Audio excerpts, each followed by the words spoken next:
Big Boss season 8 தமிழ்ல win பண்ணது முத்துக்குமரன் அவர்கள் அப்படின்றது நம்ம எல்லாருக்குமே தெரியும். அவர் ஏற்கனவே அந்த பணத்தை வின் பண்ணா நீங்க என்ன பண்ணுவீங்கன்னு கேட்டப்போ அங்கேயே சில விஷயங்களை சொல்லியிருந்தாரு. இப்ப தன்னுடைய அப்பா அம்மாவுக்காக கடன் இல்லாத பிள்ளையாக இருக்கணும் அப்படின்னு ஆசைப்படுறாராம். அதனால தான் வாங்கின பணத்துல இருந்து வீடு கட்டக்கூடிய பேலன்ஸ் வேலைகளை பண்ண போறாராம்.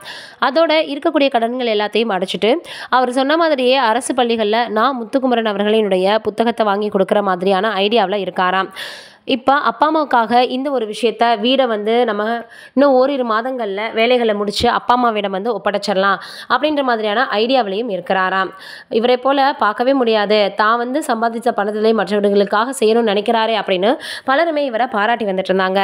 இந்த சூழ்நிலையில் இப்போ அவர் இந்த மாதிரியான விஷயத்தை சொல்லியிருக்கிறது எல்லோரையுமே வரவேற்பை பெற்றிருக்கு. வீடு கட்டி முடிச்சுட்டு தான் தன்னுடைய அப்பா அம்மாவிற்கு சொன்ன மாதிரி கடனே இல்லாத பிள்ளையாகவும் அவங்களுக்கு கடன் ஏதும் வைக்காத பிள்ளையாகவும் இருக்கணும் அப்படின்னு ஆசைப்படுறாராம்.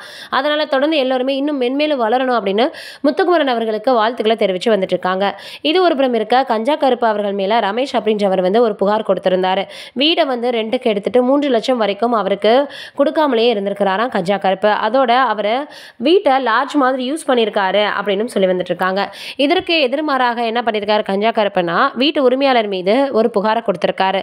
நான் இல்லாத நேரத்தில் நான் வாங்கின கலைமாமணி விருதை காணோம், அப்ப என்னதான் வீட்டோட ஓனராக இருந்தாலும் நான் இல்லாத நேரத்தில் வீட்டுக்குள்ள வரலாமா அப்படின்னு அவர் எதிர்மறையாக ஒரு மனுவை கொடுத்திருந்தாராம். சரி அப்படின்னு சொல்லிட்டு போலீஸ் விசாரணை வரும்போது மதுரவாயல் போயிருக்காங்க. அங்க இருந்த போலீஸார் விசாரணை செய்தப்ப அப்படியே கஞ்சா கருப்பு அந்தர் பல்ட்டி அடிச்சிட்டாராம். என்னுடைய வீட்டை எல்லாமே இருக்கு, எதுவும் காணாம போகல.